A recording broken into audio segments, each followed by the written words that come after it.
ಅವರಿಗೆ ನನ್ನ ನಮಸ್ಕಾರ. ನಿನ್ನೆ ದಿವಸ ಕಿಷ್ಕಿಂಧ ಕಾಂಡದಲ್ಲಿ ಒಂದು ಹಂತಕ್ಕೆ ಬಂದು ನಿಂತಿದ್ವಿ. ಒಂದು ಪ್ರಶ್ನೆಯೊಂದಿಗೆ ನಿಲ್ಲಿಸಿದ್ದೆ. ವಾಲಿ ಹನನ ಆಯಿತು. ವಾಲಿನ ಕೊಂದದ್ದು ಸರಿಯೇ ರಾಮ ಅಂತ ಬೇಕಾದಷ್ಟು ಪ್ರಶ್ನೆ. ಈ ಪ್ರಶ್ನೆಯನ್ನು 9600 ವರ್ಷದಿಂದ ಕೇಳ್ತಾನೆ ಬಂದಿದ್ದಾರೆ ಜನ, ಇವತ್ತು ಕೇಳ್ತಾರೆ. ಅದಕ್ಕೆ ನಮ್ಮ ಗುಂಡಪ್ಪನವ್ರು ಭಾಳ ಚೆಂದ ಹೇಳ್ತಾರೆ, ಈ ಪ್ರಶ್ನೆಗಳನ್ನೆಲ್ಲ ವಾಲಿನೇ ಕೇಳಿದ್ದಾನೆ ರಾಮನಿಗೆ, ಅವನ ಉತ್ತರದಿಂದ ಅವನೇ ತೃಪ್ತಾಗಿದ್ದಾನೆ, ಅದು ನಮ್ಮ ಪಂಡಿತರು ತೃಪ್ತ ಆಗಲಿಲ್ಲ ಅಂತ. ಆ ಪ್ರಶ್ನೆಗಳು ಹೇಗಿದ್ದಾವೆ ಅಂತ, ವಾಲಿ ಅವನು ತಪ್ಪು ಮಾಡಿದ್ದಾನೆ ಅಂತ ಮೊದಲಿಗೆ ಗೊತ್ತಾಗಿದೆ ಅವನಿಗೆ. ಕಬಂಧ ಹೇಳಿದಾಗ ಹೇಳ್ತಾನೆ, ವಾಲಿ ತನ್ನ ತಮ್ಮನ್ನು ಓಡಿಸಿ ರಾಜ್ಯದಿಂದ ಆ ರಾಜ್ಯವನ್ನು ತಗೊಂಡು ಅವನ ಹೆಂಡತಿಯನ್ನು ಇಟ್ಕೊಂಡಿದ್ದಾನೆ, ಅದರಿಂದ ಅವನು ಶಿಕ್ಷಾರ್ಹ ಆಗಿದ್ದಾನೆ. ನಿನ್ನ ಹಾಗೆ ಅವನು ಹೆಂಡತಿಯನ್ನು ಬಿಟ್ಟು ದೂರ ಇದ್ದಾನೆ, ಅದರಿಂದ ಸಹಾಯ ಮಾಡ್ತಾನೆ ನಿನಗೆ ಅಂತ ಹೇಳಿರ್ತಾನೆ. ಆಮೇಲೆ ಆಂಜನೇಯ ಬಂದು ಹೇಳ್ತಾನೆ, ಹೀಗಾಗಿದೆ, ನನ್ನ ಯಜಮಾನರಿಗೆ ಅನ್ಯಾಯ ಆಗಿದೆ ಅಂತ ಹೇಳ್ತಾನೆ. ಹನುಮಂತನ ಮೇಲೆ ಅಪಾರವಾದ ನಂಬಿಕೆ ರಾಮನಿಗೆ ಬಂದಿತ್ತು, ಅವನು ಸುಳ್ಳು ಹೇಳೋನಲ್ಲ ಅಂತ ಖಾತ್ರಿಯಾಗಿತ್ತು. ಮುಂದೆ ಬಂದು ಒಪ್ಪಂದ ಆಗತ್ತೆ ಇಬ್ಬರ ನಡುವೆ. ಅಗ್ನಿ ಸಾಕ್ಷಿಯಾಗಿ ಮಾತು ಕೊಡ್ತಾನೆ, ಒಂದೇ ಬಾಣದಿಂದ ನಿಮ್ಮ ಅಣ್ಣನನ್ನು ಕೊಂದು ಹಾಕ್ತೀನಿ ಅಂತ ರಾಮ ಹೇಳ್ತಾನೆ. ರಾಮನಿಗೆ ಒಂದೇ ಬಾಣ ಒಂದೇ ಮಾತು ಹೇಳಿದ್ದೇನೂ ಆಯಿತು. ಅವನಿಗೆ ಸಂಶಯ ಬಂತು ಸುಗ್ರೀವನಿಗೆ, ನನ್ನ ಅಣ್ಣ ಇಷ್ಟು ಪರಾಕ್ರಮಶಾಲಿ ಆಗಿದ್ದವನು, ಇವನು ರಾಮ ಹೇಳ್ತಾನೆ ಶೂರ ಅಂತ ಕೇಳಿದ್ದೀನಿ, ಎಷ್ಟು ಶೂರ ಗೊತ್ತಿಲ್ಲ ಅಂತ ಹೇಳಿ ಪರೀಕ್ಷೆನೂ ಮಾಡ್ತಾನು. ತಪ್ಪು ತಿಳ್ಕೊಬೇಡ, ನನ್ನ ಅಣ್ಣನ ಕೊಲ್ಲೋ ಶಕ್ತಿ ನಿನಗಿದೆಯಾ ಅಂತ ಪರೀಕ್ಷೆ ಮಾಡಬೇಕು. ನನ್ನ ಅಣ್ಣ ಹಿಂಗೆ ತಾಳೆ ಮರಕ್ಕೆ ಹೊಡೆದಾಗ ಕತ್ತರಿಸಿ ಹೋಗ್ತಾಯಿತ್ತು ಒಂದು ಬಾಣಕ್ಕೆ ಅಂತ. ರಾಮ ಏನು ಮಾಡ್ತಾನೆ, ಒಂದೇ ಬಾಣಕ್ಕೆ 7 ತಾರು ವೃಕ್ಷಗಳನ್ನು ಕತ್ತರಿಸಿ ಹಾಕ್ತಾನೆ. ಅವನ ನಂಬಿಕೆ ಬರ್ತದೆ. ಆದರೆ ರಾಮ ಮರೆಗೆ ನಿಂತು ಹೊಡೆದದ್ದು ಸರಿನಾ ಅಂತ, ಗಿಡದ ಮರೆಗೆ ನಿಂತು ಹೊಡೆದ. ಮೊದಲೇ ಸಲ ಇಬ್ಬರು ಯುದ್ಧ ಮಾಡಿದರು, ಅಣ್ಣ ತಮ್ಮ. ಚೆನ್ನಾಗಿ ಹೊಡೆದ ವಾಲಿ ಸುಗ್ರೀವನ್ನ, ಎಷ್ಟು ಹೊಡೆದು ಹಣ್ಣುಗಾಯಿ ನೀರುಗಾಯಿ ಮಾಡಿಬಿಟ್ಟ. ಓಡಿ ಬಂದ ಅವನು. ಬಂದು ರಾಮ ಹೇಳ್ತಾ, ನೀನು ಹೊಡಿತೀಯ ವಾಲಿನ ಅಂತ ಬಂದರೆ ನೀನು ಹೊಡಿಲೇ ಇಲ್ಲಲ್ಲಪ್ಪ, ಸತ್ಯ ಹೋಗ್ತಿದ್ದೆ ನಾನು ಅಂತ. ರಾಮ ಅವನು ಸಬೂಬ್ ಹೇಳ್ತಾನೆ, ಇಲ್ಲಪ್ಪ ಇಬ್ಬರು ಒಂದೇ ಥರ ಇದ್ದೀರಿ ಅಣ್ತಮ್ಮ, ನನಗೆ ಗೊತ್ತಾಗಲಿಲ್ಲ ಯಾರು ಅಂಥೇಳಿ.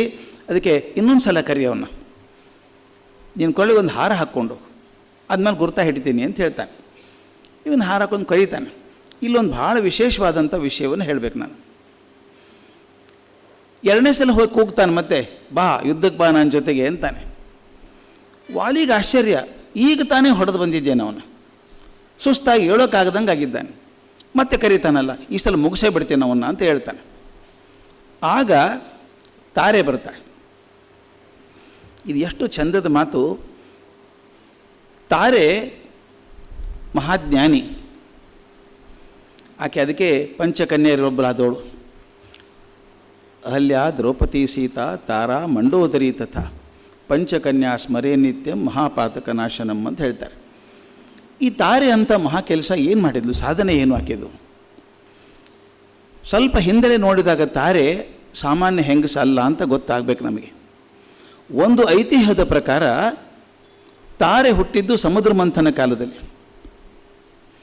ಸಮುದ್ರ ಮಂಥನ ಆಗಬೇಕಾದ್ರೆ ಹಾಲಾಹಲ ಬಂತು, ಕಾಮಧೇನು ಬಂತು, ಎಲ್ಲವೂ ಬಂತು, ಲಕ್ಷ್ಮಿ ಬಂದಳು. ಹಾಗೆ ಎಲ್ಲವೂ ಬಂದಾಗ ಆಗೆ ಬಂದವಳು ತಾರೆ. ತಾರೆ ಅಂಥ ಸುಂದರಿ ಆ ಪ್ರಪಂಚದಲ್ಲಿ ಇರಲಿಲ್ಲ ಆವಾಗ. ಅಸಾಮಾನ್ಯ ಸುಂದರಿ ತಾರೆ. ಆ ತಾರೇನ ಮದುವೆ ಆಗಬೇಕು ಅಂತ ಎಲ್ಲರೂ ಬಂದರು. ಇಬ್ಬರು ಬಂದು ಕೈ ಹಿಡ್ಕೊಂಡ್ರು. ಭಾಳ ತಮಾಷೆ ಇದೆ. ಇಬ್ಬರು ಬಂದು ಕೈ ಹಿಡ್ಕೊಂಡ್ರು. ವಾಲಿ ಬಂದು ಬಲಗೈ ಹಿಡ್ಕೊಂಡ, ಸುಷೇಣ ಬಂದು ಎಡಗೈ ಹಿಡ್ಕೊಂಡ ಅಂತ. ಅವನು ವಾಲಿ ವಾನರೊಳಗೆ ದೊಡ್ಡವನು, ಅವನು ಔಷಧಿಯನ್ನು ತಿಳ್ಕೊಂಡಂಥವನು ಸುಷೇಣ. ಅವನು ಹಿರಿಯ, ಒಂದು ಅವನ ಕೈ ಹಿಡ್ಕೊಂಡ. ಇಬ್ಬರು ಎಳಿತಾ ಇದ್ರಾಕೆನ, ಯಾರು ಮದುವೆ ಆಗಬೇಕಾಗಾದ್ರೆ ಅಂತ ಕೇಳಿದಾಗ ಬ್ರಹ್ಮನ್ ಕೇಳ್ತಾರೆ. ಬ್ರಹ್ಮ ಹೇಳ್ತಾನೆ, ನೋಡಪ್ಪ ಸುಷೇಣ ಎಡಗೈ ಹಿಡ್ಕೊಂಡಿದ್ದಾನೆ, ಅದರೊಂದು ತಂದೆ ಇದ್ದ ಹಾಗೆ, ಬಲಗೈ ಹಿಡ್ಕೊಂಡು ಒಂದು ಗಂಡ ಇದ್ದ ಹಾಗೆ. ಸುಷೇಣ ಒಪ್ಕೋತಾನೆ. ಆಗ ವಾಲಿನ ಮದುವೆ ಆಗಿ ಬಂತು, ತಾರೆ ವಾಲಿನ ಮದುವೆ ಆಗಿ ಬಂದಳು ಅಂತ. ಅಸಾಮಾನ್ಯ ಜ್ಞಾನಿ ಆಕೆ, ಎಷ್ಟು ಸೆನ್ಸಿಟಿವ್ ಇದ್ದಾಳೆ ನೋಡಿ ಆಕೆ. 2ನೇ ಸಲ ಕರೆದಾಗ ಇವನು ಹೊರಡೋಗ್ತಾ ಇರೋದಾಗ ಹೇಳ್ತಾಳೆ, ಹೋಗಬೇಡ ಈಗ, ನೀನು ಹೋಗಬೇಡ. ಯಾಕಂದರೆ ಈಗ ಪೆಟ್ಟು ತಿಂದು ಹೈರಾಣಾದಂಥ ಸುಗ್ರೀವ ಮತ್ತೆ ಕರೀತಾನೆ ಅಂದರೆ ಯಾರ್ದೋ ಸಪೋರ್ಟ್ ಇರಬೇಕು ಅವನಿಗೆ. ಈಗಾಗಲೇ ಎಷ್ಟು ರಾಜಕೀಯವಾಗಿ ಪ್ರಬುದ್ಧಳಾಗಿದ್ಲು ಅಂದರೆ, ನಾನು ಇನ್ಫಾರ್ಮೇಷನ್ ತೊಗೊಂಡಿದ್ದೀನಿ, ಇಬ್ಬರು ಬಂದಿದ್ದಾರಂತೆ ಅಯೋಧ್ಯ ರಾಜಕುಮಾರರು, ಬಹುಶಃ ರಾಮ ಲಕ್ಷ್ಮಣರೇ ಇದ್ದಾರೋ. ನಿನಗೆ ಗೊತ್ತಿಲ್ಲ ವಾಲಿ, ರಾಮನನ್ನು ಸೋಲಿಸೋರು ಪ್ರಪಂಚದಲ್ಲಿ ಯಾರೂ ಇಲ್ಲ. ಶಕ್ತಿಶಾಲಿ ಅವನು, ಅವನು ಜ್ಞಾನಿ, ಅದು ಅಲ್ಲದೆ ಧರ್ಮಿಷ್ಠ ಅವನು ಸುಗ್ರೀವನ ಬೆನ್ನಿಗಿದ್ದಾನೆ ಅಂದರೆ ಆ ಧೈರ್ಯದ ಮೇಲೆ ಬಂದಿದ್ದಾನೆ ಅವನು. ಆದ್ದರಿಂದ ಯುದ್ಧ ನಿಂದು ಮತ್ತು ತಮ್ಮ ನಡುವೆ ಆಗ್ತಾ ಇಲ್ಲ, ರಾಮ ಬರ್ತಾನೆ ನಡುವೆ, ಅದಕ್ಕೆ ಹುಷಾರಾಗಿರೋ ಹೋಗಬೇಡ ಅಂತ ಹೇಳ್ತಾಳೆ.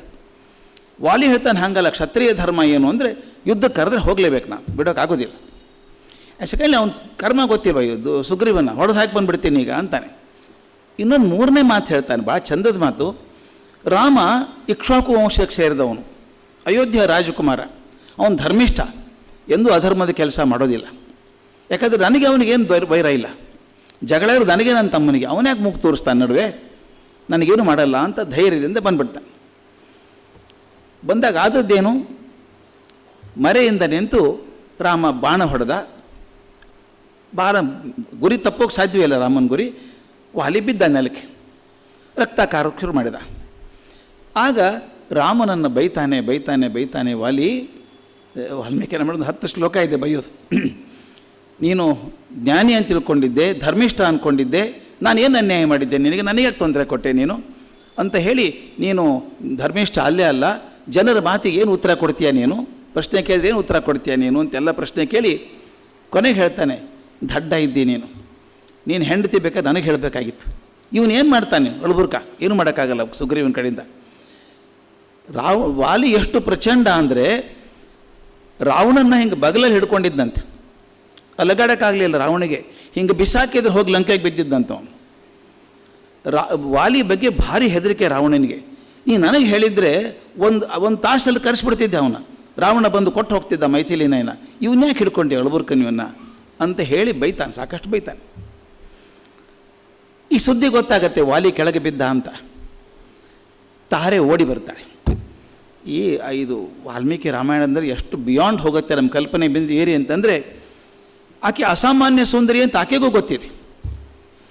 ಆಕೆ ಕಣ್ಣಂಚಿನ ನೋಟಕ್ಕೆ ಒಲಿದಿದ್ದಂಥ ಯಾವ ಗಂಡಸೂ ಇರಲಿಲ್ಲ ಅವಾಗ. ಆಕೆ ದುಃಖ ಆಗಿದೆ, ಗಂಡ ಬಿದ್ದಿದ್ದಾನೆ, ಬದುಕೋಲ್ಲ ಅಂತ ಗೊತ್ತಾಕೆ. ಆ ದುಃಖದಲ್ಲಿ ಕಣ್ಣು ತುಂಬಿಕೊಂಡು ಓಡಿ ಬರ್ತಾಳೆ. ಇದು ಎಷ್ಟು ಚಿತ್ರ ಹೇಳೋಕ್ಕಾದ ಸಾಧ್ಯ ಇದೆ. ಓಡಿ ಬರ್ತಾಳೆ. ಆಕೆ ಒಂದು ಇದರೊಳಗೂ ಕುತೂಹಲ, ಆ ರಾಮನ್ ನೋಡಬೇಕು ಅಂತ. ಹೆಂಗಿದೆ ನೋಡಿ, ಒಂದು ಕಡೆ ಗಂಡನ ಸಾವು ನೋಡಬೇಕೀಗ, ಆ ದುಃಖದಲ್ಲಿ ಓಡಿ ಬಂದಿದ್ದಾಳೆ. ಆ ದುಃಖದ ಮಧ್ಯೆ ಕೂಡ ಅವನು ದೇವರಂತೆ, ರಾಮ ಅಂದರೆ ಅಸಾಮಾನ್ಯ ಸುಂದರ ಅಂತೆ, ಮಹಾಶೂರ ಅಂತ ಕೇಳಿದ್ದೀನಿ, ಅವನು ನೋಡಬೇಕಲ್ಲ ನಾನು ಅಂತ. ಅದು ಇನ್ನೊಂದು ಭಾವ ಇದರೊಳಗೆ, ನನ್ನಂಥ ಸುಂದರಿನ ರಾಮ ಹೆಂಗೆ ನೋಡ್ತಾನೆ ಅದನ್ನು ನೋಡಬೇಕು. ಎಷ್ಟು ಕೂಡಿದಾವೆ ಅದರೊಳಗೆ. ಇದನ್ನು ವಾಲ್ಮೀಕಿ ಹೆಂಗೆ ಮನಸ್ಸು ತಿಳ್ಕೊಂಡವ್ರು ಬಹುಶಃ ಯಾವ ಸೈಕಾಲಜಿಸ್ಟು ಇಲ್ಲ ಅನಿಸುತ್ತೆ.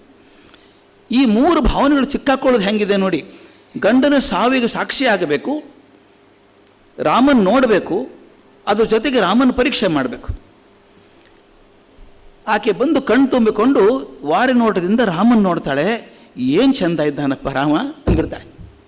ಎಷ್ಟು ಚೆಂದ ಇದ್ದಾನೆ ರಾಮ, ಅತ್ಯಂತ ವಿಗ್ರಹ, ಅದು ಅದ್ಭುತ ವಿಗ್ರಹ ಅದೊಂದು ಅಂತ ಹೇಳ್ತಾಳೆ. ಹೇಳಿ ಮುಂದಿನ ಸಾಲು ಮಾತ್ರ ಮೈ ಜುಮ್ಮಂದ್ಬಿಡುತ್ತೆ. ರಾಮನ ಕಣ್ಣು ನೋಡ್ತಾಳೆ. ನಿಜವಾಗ್ಲೂ ಮಹಾರಾಯ ಜಿತೇಂದ್ರಿಯ ನೀನು. ವಾಲಿ ಸರ್ಟಿಫಿಕೇಟ್ ಕೊಡೋದು ತಾರೆ, ಜಿತೇಂದ್ರಿಯಪ್ಪ ನೀನು. ಇದುವರೆಗೂ ನನ್ನ ಕಣ್ಣಂಚಿನ ನೋಟಕ್ಕೆ ಮಾರು ಹೋಗದಂಥ ಗಂಡಸೇ ಇರಲಿಲ್ಲ. ಆದರೆ ನಿನ್ನ ಕಣ್ಣಲ್ಲಿ ಬರೀ ಕರುಣೆ ಒಂದನ್ನೇ ಕಂಡೆ, ಪ್ರೀತಿ ಕಾಣಲಿಲ್ಲ, ನಾವು ಕಾಮ ಕಾಣಲಿಲ್ಲ. ಇದೆಂಥ ಸರ್ಟಿಫಿಕೇಟು, ಯಾವ ಮೊಮೆಂಟಲ್ಲಿ ಕೊಡೋ ಸರ್ಟಿಫಿಕೇಟ್ ಅದು. ನನಗೆ ಎಷ್ಟೋ ಸಲ ಹೇಳಿದಾಗ ಭಾವಾವೇಶ ಆಗಿಬಿಡುತ್ತೆ. ಯಾವ ಕಾಲಕ್ಕೆ ಪರೀಕ್ಷೆ ಮಾಡಿದ್ರಿ ರಾಮನ್ನ? ಅದಕ್ಕೆ ಮರ್ಯಾದಾ ಪುರುಷೋತ್ತಮ ಅಂತ ಕರೆಯೋದು ಅದಕ್ಕೆ ಅವನ್ನ. ಯಾರೂ ನನ್ನ ಕಣ್ಣಂಚಿನ ಮೋಹಕ್ಕೆ ಬಲಿಲಾರದು ಯಾರೂ ಇಲ್ಲ. ಅಂಥದ್ರಲ್ಲಿ ನನ್ನ ಬಗ್ಗೆ ಕರುಣೆ ತುಂಬಿಕೊಂಡಿದ್ಯಲ್ಲೋ ಮಾರಾಯ, ನನ್ನ ಗಂಡ ಸಾಯ್ತಾನೆ ಅಂತ ನಾನು ಕರುಣೆ ತುಂಬಿಕೊಂಡಿದ್ಯಲ್ಲ. ನಿನ್ನ ಕಣ್ಣಲ್ಲಿ ಕರುಣೆ ಒಂದನ್ನು ಬಿಟ್ಟು ಯಾವ ಕಾಮದ ಎಳೆನೂ ಕಾಣಿಸ್ತಿಲ್ಲ ನನಗೆ. ಭಲೆ ಜಿತೇಂದ್ರಿಯ ನೀನು ಅಂತಾಳೆ. ಆಮೇಲೆ ಗಂಡನ ನೋಡ್ತಾಳೆ, ಸಾಯ್ತಿದ್ದಾನವನು. ಈ ಪ್ರಶ್ನೆ ಬರ್ತದೆ. ವಾಲಿ ಪ್ರಶ್ನೆಗಳು ಭಾಳ. ಈ ಪ್ರಶ್ನೆಗಳನ್ನ ನಾವು ಕೇಳ್ತಾ ಇದ್ದೀವಿ ಈಗ. ತಪ್ಪಲ್ಲ ರಾಮ ಮಾಡಿದ್ದು, ಹಿಂದೆ ನಿಂತು ಯಾಕೆ ಹೊಡಿಬೇಕು, ಅವರ ಅಣ್ಣ ತಮ್ಮ ಜಗಳದ ಇವನ್ಯಾಕೆ ತಲೆ ಹಾಕಬೇಕು, ಇದೆಲ್ಲ ಕೇಳ್ತೀವಿ. ಎಷ್ಟೆಷ್ಟು ಆರ್ಗ್ಯುಮೆಂಟ್ ಇದ್ದಾವೆ ಅದನ್ನು ಹೇಳ್ಕೊಂಡು ಹೋಗ್ತೀನಿ ನಾನು ನಿಮಗೆ. ಭಾಳ ಚಂದದ ಪ್ರಶ್ನೆ ಇದ್ದಾವೆ. ರಾಮ ಹೇಳ್ತಾನೆ, ನೋಡಪ್ಪ, ನನಗೆ ಸುಗ್ರೀವನಿಗೆ ಎಗ್ರಿಮೆಂಟ್ ಆಗಿದೆ, ನಾನು ಹೆಂಡತಿನ ಹುಡುಕಿ ಕೊಡ್ತೀನಿ ಅಂತ ಹೇಳಿದ್ದಾನೆ, ನಾನು ಒಪ್ಕೊಂಡಿದ್ದೀನಿ, ಅದಕ್ಕೆ ಪ್ರತಿಫಲವಾಗಿ ನಾನು ಏನು ಕೊಲ್ತೀನಿ ಅಂತ ಹೇಳಿದ್ದೀನಿ, ಅಗ್ನಿ ಸಾಕ್ಷಿಯಾಗಿ ಮಾತು ಕೊಟ್ಟಿದ್ದೇನೆ, ಒಂದು ಸಲ ಮಾತು ಕೊಟ್ಟರೆ ಮುಗೀತು. ಒಂದು ಸಲ ರಾಮ ಕೊಟ್ಟರೆ ರಾಮೋ ದುರ್ನಾಭಿಭಾಷತೆ ಆಗೋದಿಲ್ಲ, ಕೊಡ್ತೀನಿ. ಹೌದಪ್ಪ, ನಿಂದೇನೋ ಮಾತು ಖರೆ, ನನ್ನ ಯಾಕೆ ಹೊಡೆದೆ ನೀನು, ನನ್ನ ಯಾಕೆ ಹೊಡೆದೆ, ಅದು ಹಿಂದೆ ನಿಂತು ಯಾಕೆ ಹೊಡೆದೆ, ವಾಲಿ ಪ್ರಶ್ನೆ ಕೇಳೋದು. ಅದಕ್ಕೆ ರಾಮನ ಉತ್ತರ ಚೆನ್ನಾಗಿದೆ. ನೀನು ಪಶು ಅಯ್ಯ, ನೀನು ತಮ್ಮನ ಹೆಂಡತಿಯನ್ನು ಇಟ್ಕೊಂಡಿದ್ಯಾ, ನೀನು ತಮ್ಮನ ಹೆಂಡತಿ ಸೊಸೆ ಇದ್ದ ಹಾಗೆ ಆಕೆ ಜೊತೆಗಿದ್ಯಲ್ಲ, ನೀನು ಪಶು ಇದ್ದಂಗಿದ್ಯಾ. ಬೇಟೆ ಆಡೋಕ್ಕೆ ಹೋದಾಗ ಹುಲಿ ನನ್ನ ಕಡೆ ತಿರುಗಿದಾಗಲೇ ಹೊಡಿತೀನಿ ಅನ್ನೋಕ್ಕಾಗತ್ತಾ? ಎಲ್ಲಿ ಸಿಕ್ಕಲ್ಲಿ ಹೊಡೆದು ಹಾಕ್ಬೇಕು ಅದನ್ನು. ನೀನು ಪಶು ಆದ್ದರಿಂದ ನೀನು ಹೊಡೆದು ಹಾಕಬೇಕು ಅಂತ ರಾಮ ಹೇಳ್ತಾನೆ. ಅದಕ್ಕೆ ಬಹಳಷ್ಟು ಜನ ಪ್ರಶ್ನೆ ಕೇಳೋದೇನು ಅಂದರೆ, ರಾಮ ತಪ್ಪು ಮಾಡಿದ, ತಮ್ಮನ ಹೆಂಡತಿನ ಇಟ್ಕೊಂಡದ್ದಕ್ಕೆ ಅವನು ಪಶು ಅಲ್ವಾ? ಹಾಗಾದರೆ ಸುಗ್ರೀವ ಏನು ಮಾಡಿದ? ಅತ್ತಿಗೆ ಆದಂಥ ತಾರೆ ಜೊತೆಗಿದ್ನಲ್ಲ, ಅತ್ತಿಗೆ ಅಂದರೆ ತಾಯಿ ಇದ್ದ ಹಾಗೆ, ಸೊಸೆ ಜೊತೆಗಿದ್ದದಕ್ಕೆ ಅವನು ಪಶು ಅಂತ ಹೇಳಿ ವಧಾರ್ಹ ಅಂತ ಹೇಳ್ತೀಯಲ್ಲ, ಕೊಲ್ಲಬೇಕಂತೀಯಲ್ಲ. ಹಾಗಾದ್ರೆ ವಾಲಿಯನ್ನು ಇವನು ಸುಗ್ರೀವನು ಕೊಲ್ಲಬೇಕಾಗಿತ್ತಲ್ಲ, ನೀನು ಅವನ ಯಾಕೆ ಕೊಲ್ಲಿಲ್ಲ? ಮತ್ತು ಇನ್ನೊಂದು, ನಿನಗೇನು ಸಂಬಂಧ ಅಂತ ಕೇಳ್ತಾನೆ ವಾಲಿ. ನೀ ಅಯೋಧ್ಯದಲ್ಲಿರೋನು, ನಾನು ಇಲ್ಲಿರೋನು, ನನಗೆ ಯಾಕೆ ಬಂದು ತೊಂದರೆ ಕೊಡ್ತೀಯ ನೀನು ಅಂತ. ಅದಕ್ಕೆ ರಾಮನ ಉತ್ತರ ಚೆನ್ನಾಗಿದೆ. ನಾನು ಬಂದದ್ದು ಭರತನ ಚಕ್ರವರ್ತಿ ಇದ್ದಾನಲ್ಲ, ಅವನ ಪ್ರತಿನಿಧಿಯಾಗಿ ಬಂದಿದ್ದೇನೆ. ಎಲ್ಲಿ ಅನ್ಯಾಯ ಆಗುತ್ತೋ ತಡೆಯೋದು ನನ್ನ ಕೆಲಸ, ಅದು ಅನ್ಯಾಯ ಮಾಡ್ತಿದ್ದೆ ಅಂತ ತಡಿತೇನೆ ಅಂತ ಹೇಳ್ತಾನೆ. ಅದು ಈ ಪಶುಗಳ ಹಾಗೆ ನಡ್ಕೊಂಡಿದ್ಯಾ ಅಂತ ಅವನು ಹೇಳ್ತಾನೆ. ನಮ್ಮ ಇವತ್ತಿನ ಕ್ಲಾರ್ಕ್ ಹೇಳಬೇಕಾದದ್ದು, ಅವನು ಹೇಳ್ತಾನೆ, ನಮ್ಮದು ಒಂದು ರಾಜ್ಯ ಇದೆ, ನಿಂದು ದೊಡ್ಡ ರಾಜ್ಯ ಇರಬಹುದು, ದೊಡ್ಡ ರಾಜ್ಯ ಸಣ್ಣ ರಾಜ್ಯ ನುಂಗ್ ಹಾಕ್ತೀನಿ ಅನ್ನೋದು ಸರಿಯಲ್ಲ. ಅದು ಯಾವುದೋ ಒಂದು ಸಣ್ಣ ದೇಶ ಇದೆ ಅಂತ ಡಬ ಡಬ ಹೊಡೆದು ಹಾಕ್ಬಿಡ್ತೀವಿ ಅಂತ ಅನ್ನೋಕ್ಕಾಗಲ್ಲ. ದೊಡ್ಡ ದೇಶಕ್ಕೆ ಅಧಿಕಾರ ಇಲ್ಲ, ನೀನೇನು ಅಧಿಕಾರ ನಿನಗೆ ಅಂತ ಕೇಳ್ತಾನೆ. ಇನ್ನೊಂದು ಪ್ರಶ್ನೆ ಕೇಳಬೇಕಾದದ್ದು, ಅವನು ಪಶುನೇ ಇವನು ಪಶುನೇ. ಈ ನಿಯಮ ಇದೆಯಲ್ಲ, ತಮ್ಮನ ಹೆಂಡ್ತಿನ ಮದುವೆ ಆಗಬಾರ್ದು ಅಥವಾ ಅಣ್ಣನ ಹೆಂಡ್ತಿನ ಮದುವೆ ಆಗಬಾರ್ದು ಅಂತಿರೋದು ಪಶುಗಳಂತ ಹೇಳ್ತಿದ್ದಾನೆ. ಇದು ಮನುಷ್ಯರಲ್ಲಿ ತಪ್ಪಿದೆ, ಮನುಷ್ಯರ ಕಾಯ್ದೆಯಲ್ಲಿ ತಪ್ಪು. ಇವು ಪಶುಗಳಲ್ವ, ಮನುಷ್ಯರ ರೂಲನ್ನು ಪಶುಗಳಿಗೆ ಯಾಕೆ ಹಚ್ತೀಯ ನೀನು? ಎಷ್ಟು ಚಂದ ಆರ್ಗ್ಯುಮೆಂಟ್ ಗೊತ್ತಾದು. ಮನುಷ್ಯರ ರೂಲ್ಸ್ ಇದಪ್ಪ ನಿಮಗೆ, ಹಿಂಗಿರಬಾರ್ದು ಅಂತ. ಅವು ಪಶುಗಳು ಅಂತ ಹೇಳಿದ್ದೀಯಾ, ಮನುಷ್ಯರ ಕಾಯ್ದೆಯನ್ನು ಪಶುಗಳಿಗೆ ಯಾಕೆ ಕಲಿಸ್ತೀಯ ನೀನು? ಈ ಹೈಕೋರ್ಟು ಸುಪ್ರೀಂ ಕೋರ್ಟು ದನಗಳ ಬಗ್ಗೆ ತೀರ್ಮಾನ ಕೊಡಲ್ಲ, ಮನುಷ್ಯರ ಬಗ್ಗೆನೇ ತೀರ್ಮಾನ ಕೊಡಬೇಕು, ಮನುಷ್ಯರ ಜೀವನ ಬಗ್ಗೆ ಕೊಡಬೇಕು. ನೀನು ರಾಜ ಹಾಕಿ ಕೂತ್ಕೊಂಡು ಮನುಷ್ಯ ಜೀವನದ ನಿಯಮಗಳನ್ನು ಪಶುಗಳಿಗೆ ಹೋಲಿಸ್ತಾ ಇದೆಯಾ. ನಾನು ಪಶು ಹೋದಲ್ಲೋ, ನೀನು ಯಾಕೆ ಅಪ್ಲೈ ಮಾಡ್ತೀಯಪ್ಪ ರೂಲ್ಸ್ ಅವನ್ನ ಅಂತ ಕೇಳಬೇಕು. ಕೆಲವರು ಪುರೋಹಿತರು ರಾಮಪ್ರಿಯರು ಅಂತ ಕರಿತೇನೆ ಅವ್ರನ್ನ. ರಾಮನ್ ಜಸ್ಟಿಫೈ ಮಾಡ್ಕೊಳ್ಳೋಕೆ ಒಂದು ಕಾರಣ ಹುಡುಕ್ತಾರೆ. ವಾಲ್ಮೀಕಿ ರಾಮಾಯಣದಲ್ಲಿ ಇಲ್ಲ. ಏನು ಅಂದರೆ, ವಾಲಿಗೆ ಯಾವಾಗಲೂ ಇಂದ್ರ ಕೊಟ್ಟೊಂದು ಹಾರ ಕೊರಳಲ್ಲಿತ್ತು. ಆ ಅದ್ರ ಬಗ್ಗೆ ಮಾತಿದೆ. ಇಂದ್ರ ಕೊಟ್ಟ ಹಾರ ವಾಲಿ ಕೊರಳಲ್ಲಿ ಇರ್ತಿತ್ತು ಅಂತ ವಾಲ್ಮೀಕಿ ರಾಮಾಯಣದಲ್ಲಿದೆ. ಇವರೇನು ಮಾಡಿದ್ರು, ಪುರೋಹಿತರು ಸೇರಿಸ್ಕೊಂಡು ರಾಮ ತಪ್ಪು ಮಾಡಿಲ್ಲ ಅಂತ ಹೇಳೋದಕ್ಕೆ, ಆ ವಾಲಿಗೇನಿತ್ತು ಅಂದರೆ ವರ ಇತ್ತು, ಎಲ್ಲಿವರೆಗೂ ಅವನು ಸರ ಹಾಕ್ಕೊಂಡಿರ್ತಾನೋ, ಇಂದ್ರ ಕೊಟ್ಟು ಸರ ಹಾಕ್ಕೊಂಡಿರ್ತಾನೆ, ಎದುರಿಗೆ ಯಾರೇ ವೈರಿ ಬಂದರೂ ಅವ್ರ ಶಕ್ತಿಯೆಲ್ಲ ಇವನಿಗೆ ಬಂದುಬಿಡ್ತಿತ್ತು. ಹೀಗಾಗಿ ಅವ್ರು ಯಾರನ್ನೂ ಸೋಲ್ಸೋಕೆ ಸಾಧ್ಯ ಇಲ್ಲ. ಅದಕ್ಕೆ ನೀನು ಮುಂದೆ ಬರಲಿಲ್ಲ, ನಾನು ಹಿಂದೆ ನಿಂತು ಹೊಡೆದೆ ಅಂತ. ಮುಂದೆ ಬಂದಿದ್ದರೆ ನನ್ನ ಶಕ್ತಿಯಲ್ಲಿ ನೀನು ಹೋಗ್ಬಿಡೋದಲ್ಲ ಅಂತ. ಇದು ಇಲ್ಲ, ಅದಿಲ್ಲ. ಕ್ಲಿಯರಾಗಿ ವಾಲ್ಮೀಕಿಗಳು ಬರೀತಾರೆ, ಮರದ ಹಿಂದೆ ನಿಂತ್ಕೊಂಡು ಅಡಗಿಕೊಂಡೇ ಹೊಡೆದ ರಾಮ ಅಂತ ಬರ್ತದೆ. ಇದಕ್ಕೆ ಕಾರಣ ಏನು ಅಂತ? ಕಾರಣ ಇಷ್ಟೇ, ಮಾತು ಕೊಟ್ಟಿದ್ದಾನೆ, ಒಂದೇ ಬಾಣದಲ್ಲಿ ಹೊಡೆದು ಹಾಕ್ತೀನಿ ಅಂತ ಹೇಳಿದ್ದಾನೆ. ಮುಂದೆ ರಾಮ ರಾವಣರ ಯುದ್ಧ ಆಯ್ತಲ್ಲ, 7 ದಿವಸ ಯುದ್ಧ. ಅದು ರಾವಣನ ಒಂದೇ ದಿವಸ ಕೊಲ್ಲೋಕ್ಕಾಗಿಲ್ಲ, 7 ದಿವಸ ಯುದ್ಧ ಆಯಿತು. ರಾವಣನ ಜೊತೆಗೆ 7 ದಿವಸ ಆಗೋದಾದರೆ, ರಾವಣನಿಗಿಂತ ಬಲಶಾಲಿಯಾದಂಥ ವಾಲಿ ಜೊತೆಗೆ ಎಷ್ಟು ದಿವಸ ಆಗ್ಬೋದಾಗಿತ್ತು? ಜಾಸ್ತಿ ದಿವಸ ಆಗ್ಬೋದಾಗಿತ್ತು. ಆದ್ದರಿಂದ ರಾಮ ಹೇಳಿದ, ಅಷ್ಟು ಪೇಷನ್ಸ್ ಇಲ್ಲ ನನಗೆ, 8 ದಿವಸ ಯುದ್ಧ ಮಾಡೋದಕ್ಕೆ, ಮುಗಿಸ್ಬಿಡ್ಬೇಕು ಇವನ್ನ ಅಂತ ಹೇಳಿದ. ಭಾಳ ತಮಾಷೆ ಅಂದರೆ, ವಾಲಿ ನೆಲಕ್ಕೆ ಬಿದ್ದಿದ್ದಾನೆ, ಇನ್ನೊಂದು ಪ್ರಾಣೋತ್ಕ್ರಮಣ ಆಗೋ ಕಾಲ, ರಾಮನಿಗೆ ಕೈ ಮುಗಿದು ಬೇಡ್ಕೋತಾನೆ. ಇದು ಬಹಳ ಚೆಂದ. ಇದು ಎಲ್ಲಿ ನಾನು ಅವನು ಪಶು ಅನ್ನೋಕ್ಕೆ ಸಾಧ್ಯವೇ ಇಲ್ಲ. ನಾವು ಪಶು ಇದ್ರೆ ಆ ಜ್ಞಾನ ಇರಲಿಲ್ಲ. ಅವನು ಕೈ ಮುಗಿದು ಹೇಳ್ತಾನೆ, ರಾಮ, ನನಗೆ ನಿನ್ನಂಥವ್ರ ಸಂಪರ್ಕ ಮೊದಲು ಬರಲಿಲ್ಲಪ್ಪ, ನಾನು ಹಾಗೆ ಉಳ್ಕೊಂಬಿಟ್ಟೆ. ದಯವಿಟ್ಟು ನನ್ನ ಮಗ ಅಂಗದ ಇದ್ದಾನಲ್ಲ, ಅವನು ಕರ್ಕೊಂಡು ಹೋಗು, ನಿನ್ನ ಜೊತೆಗಿದ್ದಾದರೂ ಅವನು ಚೆನ್ನಾಗಾಗಲಿ. ಎಷ್ಟು ಪ್ರೀತಿ ರೀ! ತನ್ನ ಎದೆಗೆ ಬಾಣ ಹೊಡೆದು ಕೊಂದವನಿಗೆ ಹೇಳ್ತಾನೆ, ನನ್ನ ಮಗನ ಕರ್ಕೊಂಡು ಹೋಗಪ್ಪ, ನಿನ್ನ ಜೊತೆಗಿದ್ರೆ ನನ್ನ ಮಗ ಚೆನ್ನಾಗಿರ್ತಾನೆ ಅಂತ. ಅಂದರೆ ಇಷ್ಟು ಬಾಣ ಹೊಡೆಸ್ಕೊಂಡಾಗಲೂ ಕೂಡ ರಾಮ ಅನ್ಯಾಯ ಮಾಡಿದ ಅಂತ ಅವನಿಗೆ ಅನಿಸಿಲ್ಲ. ಮೊದಲು ಕೋಪದಲ್ಲಿ ಹೇಳಿಬಿಟ್ಟಿದ್ದಾನೆ. ಆದರೆ ರಾಮನ ಜೊತೆಗೆ ನನ್ನ ಮಗ ಬೆಳೀಲಿ ಅಂತ ಹೇಳಿ ಕಳಿಸ್ತಾನೆ ಅವನು. ಹಾಗೆ ಇನ್ನೊಂದು ಪ್ರಶ್ನೆ ಬರುತ್ತೆ, ರಾಮ ವಾಲಿದ ಸಹಾಯ ತೊಗೋಬೋದಾಗಿತ್ತಲ್ಲ, ಈ ಸುಗ್ರೀವನ ಬದಲು ವಾಲಿದ ಸಹಾಯ ತೊಗೊಂಡಿದ್ರೆ ಆಗ್ತಿತ್ತಲ್ಲ. ಅವನು ಅರ್ಧ ದಿವಸದಲ್ಲೂ ಒಂದು ದಿವಸದಲ್ಲಿ ತಂದು ಕೊಟ್ಬಿಡ್ತಿದ್ದ ಸೀತೆನಾಥ. ಅವನು ರಾವಣನೇ ಬಂದು ಕೊಟ್ಟು ಹೋಗ್ಬಿಡ್ತಿದ್ದ. ಯಾಕೆ ಮಾಡಲಿಲ್ಲ? ಅದಕ್ಕೆ ಕಾರಣ ಹೇಳ್ತಾರೆ, ಭಾಳ ಚೆನ್ನಾಗಿದೆ. ಅದು ಸೂಕ್ಷ್ಮವಾಗಿ ವಾಲ್ಮೀಕಿ ಶಂತ ಇರ್ತಾರೆ ನೋಡಿ. ವಾಲಿ ಬಲಶಾಲಿ ನಿಜ, ಸೀತೆಯನ್ನು ಕರ್ಕೊಂಬರೋ ಶಕ್ತಿಯೂ ಅವನಿಗಿತ್ತು. ಆದರೆ ಅವನ ಶಕ್ತಿಯನ್ನು ಬೇರೆ ಕಡೆ ತಿರುಗಿಸೋ ಶಕ್ತಿಯೂ ಇತ್ತು. ನೋಡಿ, ಸೀತೆಯನ್ನು ತಾನೇ ಇಟ್ಕೊಂಡ್ಬಿಡೋ ಪೈಕಿ ಅವನು. ಇದು ಹೆಂಗಂದರೆ ನಮ್ಮ ಊರಲ್ಲಿ ಆಗಿತ್ತು, ಒಂದು ಬೆಂಗಳೂರಲ್ಲಿ ಒಬ್ಬ ಮೇಷ್ಟ್ರು ಒಂದು ಸೈಟ್ ತೊಗೋಬೇಕು ಅಂತ ಓಡಾಡ್ತಾಯಿದ್ರು. ಕಷ್ಟಪಟ್ಟು ಹುಡುಕಿದ್ರು, ಒಂದು ಕಡೆ ಸೈಟ್ ಇದೆ ಸರ್, ಅದು BDA ಅಲಾಟ್ಮೆಂಟ್ ಮಾಡಿದರೆ ಆಗುತ್ತೆ ನಮಗೆ ಅಂತ. ಅವ್ರಿಗೆ ಹೆಂಗೆ ಸಿಗುತ್ತೆ ಪಾಪ ಮೇಷ್ಟ್ರಿಗೆ? ಒದ್ದಾಡಿದ್ರು, ಒಂದು ವರ್ಷ ಆಗಲಿಲ್ಲ. MLA ಕಡೆ ಹೋದರು. ಸರ್ ನೀವು ಮನಸ್ಸು ಮಾಡಿದ್ರೆ ಕೊಡಿಸ್ಬೋದು ಸರ್ ನಂಗೆ ಅದನ್ನು ಅಂದರು. ಏನು ಡೀಟೇಲ್ಸ್ ಕೊಡ್ರಿ ಆ ಸೈಟಿಂದು ಅಂದರು. ಇವ್ರು ಪಾಪ ಹುಡ್ಕಾಡಿ ಎಲ್ಲ ಡಾಕ್ಯುಮೆಂಟ್ ಇತ್ತಲ್ಲ ಎಲ್ಲ ಕೊಟ್ಟರು. ಇದು ನೋಡಿ, ಇದು ಆಗುತ್ತೆ, ನೀವು ಮಾಡಿದ್ರೆ ಒಂದು ಮಾತು ಹೇಳಿದ್ರೆ ಆಗುತ್ತೆ ಅಂದರು. ಆಗಿಬಿಡಿ, ಒಂದು 15 ದಿವಸ ಬಿಟ್ಟು ಬನ್ನಿ ಮಾಡೋಣ ಅಂತಂದ್ರು ಅಂತವ್ರು ಮಿನಿಸ್ಟ್ರು. 15 ದಿವಸ ಬಂದು ಸಿಗಲಿಲ್ಲ. ಒಂದು ತಿಂಗಳ ಮೇಲೆ ಹೋದರೆ ಸೈಟ್ ಹೋಗ್ಬಿಟ್ಟಿದೆ. ಅದು ಯಾರಿಗೆ? ಅವ್ರಿಗೆ ತಗಿದೆ. ಅಂದರೆ ಇವ್ರು ಹುಡುಕಿ ಕೊಟ್ಟಂಗೆ ಆಯ್ತು ಅವ್ರಿಗೆ. ಎಲ್ಲ ಪ್ರಾಪರ್ಟಿ ಇಲ್ಲಿದೆ ನೋಡ್ರಿ ಅಂತ ಕೊಟ್ಟಾಗ ತಗೊಂಡ್ಬಿಟ್ರು ಅವರು. ಈ ವಾಲಿ ಹಣೆ ಬಾರಿದೆ. ಅದಕ್ಕೆ ವಾಲಿಗೆ ಸ್ತ್ರೀ ಚಾಪಲ್ಯ ಇದ್ದದ್ದು ಗೊತ್ತಿದೆ, ಸುಗ್ರೀವಿಗೆ ಅದೊಂದು ಇರಲಿಲ್ಲ ಪುಣ್ಯಕ್ಕೆ. ಹೀಗಾಗಿ ವಾಲಿ ಶಕ್ತಿಶಾಲಿ ಆಗಿದ್ದರೂ ಕೂಡ ರಾಮನಿಗೆ ಪ್ರಯೋಜನಕಾರಿ ಆಗ್ತಿದ್ದ ಅಂತ ಹೇಳೋಕ್ಕಾಗಿಲ್ಲ. ಅದರಿಂದ ಸುಗ್ರೀವನಿಗೆ ಮೊದಲು ಮಾತು ಬೇರೆ ಕೊಟ್ಟಿದ್ನಲ್ಲ, ಹೀಗಾಗಿ ಅದು ಬಿಡಲಿಲ್ಲ. ಹೀಗಾಗ್ತದೆ. ಈ ಎಲ್ಲ ಪ್ರಶ್ನೆಗಳಿಗೆ ಸಾಕಷ್ಟು ಜನ ಉತ್ತರ ಕೊಟ್ಟಿದ್ದಾರೆ. ಇದು ಆದರೂ ಕೂಡ ನಮ್ಮ ಗುಂಡಪ್ಪನವ್ರು ಯಾಕೋ ಸಮಾಧಾನ ಇಲ್ಲ ಅದ್ರ ಬಗ್ಗೆ. ಅವ್ರು ಹೇಳ್ತಾರೆ, ಇದು ಹೇಗಿದೆ ಅಂದರೆ ಈ ಪ್ರಸಂಗ ಈ ಒಳ್ಳೆ ಹಾಲು ಕುಡಿದಾಗ ನಡುವೇನು ಹುಳಿ ದ್ರಾಕ್ಷಿ ಬಂದಂಗೆ ಆಗತ್ತೆ ಅಂತ. ಅಂದರೆ ರಾಮನ ನಡೆ ಬಗ್ಗೆ ಅವ್ರಿಗೂ ಸ್ವಲ್ಪ ಡೌಟ್ ಇತ್ತು, ಚಿಂತೆ ಇತ್ತು.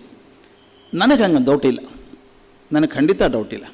ಯಾಕಂದರೆ ರಾಮ ಎಷ್ಟು ವಿಚಾರ ಮಾಡಿ ಮಾಡ್ತಾನೆ. ಹಾಗಾಗಿ ಹೊಡಿಬೇಕು ಅಂತಿದ್ದರೆ, ಕೋಪ ಇದ್ದರೆ ಅವನ ಮೇಲೆ, ವಾಲಿ ಮೇಲೆ ಕೋಪ ಇಲ್ಲ ಅವನಿಗೆ. ಅಳುತ್ತ ಕಣ್ಣಲ್ಲಿ ನೀರು ತುಂಬಿಕೊಂಡು ನಿಂತಿದ್ದಾನೆ ಅವನ ಮುಂದೆನೇ. ದ್ವೇಷ ಇಲ್ಲ, ಆದರೆ ಇದಕ್ಕೆ ಶಿಕ್ಷೆ ಆಗಬೇಕು ಅಂತಿದೆ. ಶಿಕ್ಷೆ ಕೊಟ್ಟ. ಆ ನಂತರ ಅವನು ಹೇಳ್ತಾನೆ, ನಾವು ಕೊಡಬೇಕಾದದ್ದು ಇಷ್ಟೇಪ್ಪ, ಸುಗ್ರೀವನನ್ನು ಅನಾಥ ಮಾಡಿದ್ದೀಯ. ಕಾರಣ ಇಷ್ಟೇ, ಹನುಮಂತ ಆಗಲಿ ಸುಗ್ರೀವಾಗಲಿ ಸಂಪೂರ್ಣ ಕಥೆಯನ್ನು ರಾಮನಿಗೆ ಹೇಳಿಲ್ಲ ಅವರು. ನಿಜವಾಗಲೂ ನೋಡಿದರೆ ಅದು ರಾಜ್ಯ ವಾಲಿದೆ, ಸುಗ್ರೀವಂದಲ್ಲ. ಹಿರಿಯ ಅಣ್ಣ ಅವನದೇ ರಾಜ್ಯ ಅದು. ಅವನವನು ಕೊಲ್ಲಕ್ಕೆ ಹೋದಾಗ, ರಾಕ್ಷಸನ ಕೊಲ್ಲಕ್ಕೆ ಹೋದಾಗ ಕಥೆ ಹೇಳೋದು ಬೇಡ. ಅವನು ಕಲ್ಲು ಆಣಿಸಿ ಬಂದುಬಿಡ್ತಾನೆ ಗುಹೆಗೆ, ಸತ್ತು ಹೋದ ಅಂತ ಹೇಳಿ ಅವನು ರಾಜ ಆಗಿಬಿಡ್ತಾನೆ. ರಾಜ ಆಗಿಲ್ಲ ಅವನು, ಇನ್ಚಾರ್ಜ್ ಅವನು, ಅಂದರೆ ತೀರ್ಮಾನ ಆಗಿದೆ. ಬಂದವನು ಕ್ವಾಲಿ ಬಂದ, ಕೋಪ ಬಂತು, ನಾನು ಇನ್ನೂ ಬದುಕಿದ್ದೆ, ನೀನಾಗಿದ್ದೆ, ಹೊರಗೆ ನಡೆದು ಹೊರಗೆ ಹಾಕಿದ. ರಾಜ್ಯ ಯಾರದಿತ್ತು? ವಾಲಿದೇ ರಾಜ್ಯ ಅದು. ಆದ್ದರಿಂದ ಸುಗ್ರೀವನ ಹೊರಗೆ ಹಾಕಲಿಲ್ಲ, ಆದರೆ ಪುಣ್ಯಕ್ಕೆ ತಮ್ಮ ಅಂತ ಪ್ರೀತಿಯಿಂದ ಕೊಲ್ಲದೆ ಬಿಟ್ಟ. ಮತ್ತೊಬ್ಬರು ಯಾರಾದರೂ ಆಗಿದ್ರೆ ಕೊಂದೇ ಹಾಕ್ತಿದ್ದರು ತಮ್ಮನ್ನು, ಹಾಕಲಿಲ್ಲ. ಆ ಪೂರ್ತಿ ಸುದ್ದಿ ಯಾರೂ ಹೇಳಿಲ್ಲ. ರಾಮಗೇನಾಗಿದ್ದು ಅಂದರೆ ಅಷ್ಟು ಇನ್ಫಾರ್ಮೇಷನ್ ಇದ್ದದ್ದು, ಸುಗ್ರೀವನ ರಾಜ್ಯ ವಾಲಿ ಓಡಿಸಿದ್ದಾನೆ, ಅದು ಋಷ್ಯಮುಖ ಪರ್ವತ ಒಂದು ಜಾಗ ಬಿಟ್ಟರೆ ಉಳುಕಿ ಎಲ್ಲೂ ಹೋಗೋಂಗಿಲ್ಲ ಅವನು ಅಂತ ಹೇಳ್ತಾರೆ. ಹೀಗಾಗಿ ರಾಮ ಗೊತ್ತಿಲ್ಲದೆ ಮಾಡಿರಬಹುದು, ಪೂರ್ತಿ ವಿಷಯ ಗೊತ್ತಿಲ್ಲ ಆತನಿಗೆ. ಅವನ ಸ್ವಭಾವ ಏನು ಅಂದರೆ ವಿಚಾರ ಮಾಡ್ತಾನೆ, ನನ್ನ ಕೆಲಸಕ್ಕೆ ಇನ್ನೊಂದು ಹೇಳ್ತಾರೆ, ಋಣಿಯಾಗಿದ್ದೀನಿ ನಾನು ಸುಗ್ರೀವನಿಗೆ. ನಾನು ಹೆಂಡತಿಯನ್ನು ಹುಡುಕಿ ಕೊಡ್ತೀನಿ ಅಂತ ಮಾತು ಕೊಟ್ಟಿದ್ದಾನೆ, ಅದಕ್ಕೆ ನಾನು ಋಣಿಯಾಗಿದ್ದೇನೆ. ಆ ಋಣ ತೀರಿಸಬೇಕಲ್ಲ, ನಾನು ಋಣ ಸಂದಾಯಕ್ಕೋಸ್ಕರ ನಾನು ಹೊಡಿತೀನಿ ಅಂತ ಹೇಳಿದ್ದೀನಿ, ಹೊಡೆದಿದ್ದೀನಿ ಅಂತ ಹೇಳ್ತಾನೆ. ಆ ಅಂಗದನ್ನು ಅಪ್ಕೊಂಡು ಕರ್ಕೊಂಡು ಹೋಗ್ತಾನೆ. ತಾರೆ ಸಹಗಮನ ಮಾಡಲ್ಲ, ಅಲ್ಲೇ ಇರ್ತಾಳೆ. ಆದರೆ ಒಂದು ಸೂಕ್ಷ್ಮ ಹೇಳಬೇಕು, ನನಗನ್ನಿಸಿದ್ದು, ಪಂಡಿತರು ಬೇರೆ ಓದಿದವ್ರು ಹೇಗೆ ಹೇಳ್ತಾರೋ ಗೊತ್ತಿಲ್ಲ. ತಾರೆ ಸುಗ್ರೀವನ ಜೊತೆಗೆ ಇದ್ಲು ಅನ್ನೋದು ಸತ್ಯ, ಆದರೆ ಅವನು ಹೆಂಡತಿಯಾಗಿದ್ಲು ಅನ್ನೋದು ತಪ್ಪಾಗುತ್ತೆ. ಯಾಕಂದರೆ ಅವನು ಎಷ್ಟು ಗೌರವದಿಂದ ನಡೆಸ್ಕೊಂಡ ಅನ್ನೋದ್ರ ಬಗ್ಗೆ ವಾಲ್ಮೀಕಿಗಳು ಏನೂ ಹೇಳೋಲ್ಲ. ಆದರೆ ಪ್ರತಿ ಸಲ ಏನಾದರೂ ತೀರ್ಮಾನ ತಗೋಬೇಕಾದ್ರೆ ತಾರೆಯನ್ನು ಕೇಳಿ ತೀರ್ಮಾನ ತಗೋತಿದ್ದ ಅಂತ ಬರುತ್ತೆ. ಯಾಕಂದರೆ ಆಕೆ ಪ್ರಾಜ್ಞಳು, ಎಲ್ಲ ತಿಳ್ಕೊಂಡವಳು. ಅಷ್ಟು ತಿಳ್ಕೊಂಡವಳು ಹಾಗಿರೋಕ್ಕೆ ಸಾಧ್ಯ ಇಲ್ಲ ಅಂತ ನನ್ನ ನಂಬಿಕೆ. ಅವನು ಅತ್ತಿಗೆ ಹಾಗೆ ನಡೆಸ್ಕೊಂಡ. ಹಾಗೆ ನಡೆಸ್ಕೊಂಡಿದ್ದರಾನೇ ಪಂಚಕನ್ಯರು ಒಬ್ಬಳಾದ್ಲಕ್ಕೆ. ಅಲ್ಲಿ ಆ ದ್ರೌಪದಿ, ಸೀತಾ, ತಾರ, ಮಂಡೋದರಿ ತತ ಆಗಬೇಕಾದ್ರೆ ಆ ತಾರೆ ಹಾಗೆ ಬದುಕಿದ್ಲು ಅಂತ ಆಗಿರಬೇಕು ಅಂತ ನನ್ನ ನಂಬಿಕೆ.